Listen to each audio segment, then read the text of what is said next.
I'm here with Steve Milton of the Hamilton Spectator. And Steve, 9-9 and a first-round playoff exit for the second straight year. Last year at this time, there was a sense of optimism that they had accomplished something. This year, it seems more disappointment. Well, I think it seems, especially for the fans, Drew, a far greater disappointment. And I think to the players, too, because I think they thought there was some little hump that they could, I wouldn't say easily get over, but they would certainly get over here, having had the experience of a home playoff game, the pressures of that, and don't underestimate that. But that didn't come to fruition, and not only that, they played very poorly in 2 out of the 3 teams, and I think that one's going to haunt them all year. The big problem with that, and why it's more disappointing for the players than perhaps they let on, is they can't do anything about this until this time next year. You can go 12-6 or whatever next year, and that's going to be nice, and that's going to be proven on the 9-9. But the real proof, especially for guys that have had, who've been stalled at certain levels before, and we're talking probably Arlen, Bruce, and the quarterback Kevin Glenn, who've had this kind of disappointment before, they can't do anything about that. They can't atone for this until next November. That's 12 months away. That's a long, long time to swallow this.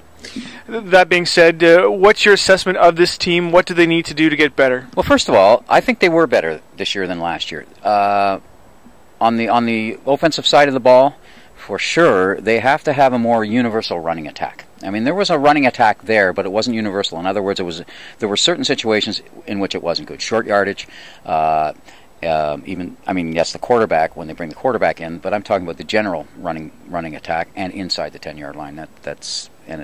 The types of plays were a little bit predictable, and so was the timing of those plays.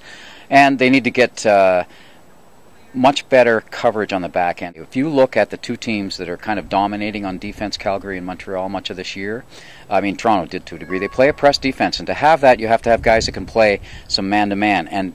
And then you can have a bend that don't break defense, but then you put it into a don't bend in the final 2 minutes, because I think 3 times this year the bend don't break bent.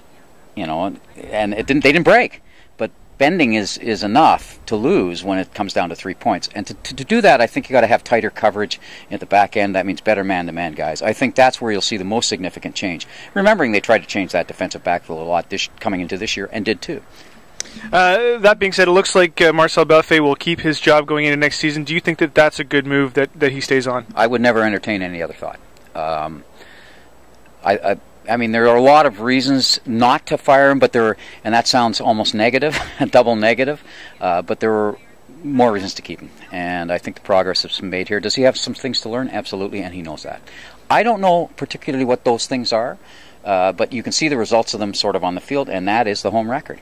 I mean, and it's not only the home record, it's the close games they lost at home. I mean, they could have been 8-1 at home if a couple of things had gone the other way. And you want to be 6-3, 7-2 at home to be any kind of dominant team. Be sure to check the spec.com for continuing coverage of the Ticats and the CFL playoffs. For the Hamilton Spectator, I'm Drew Edwards.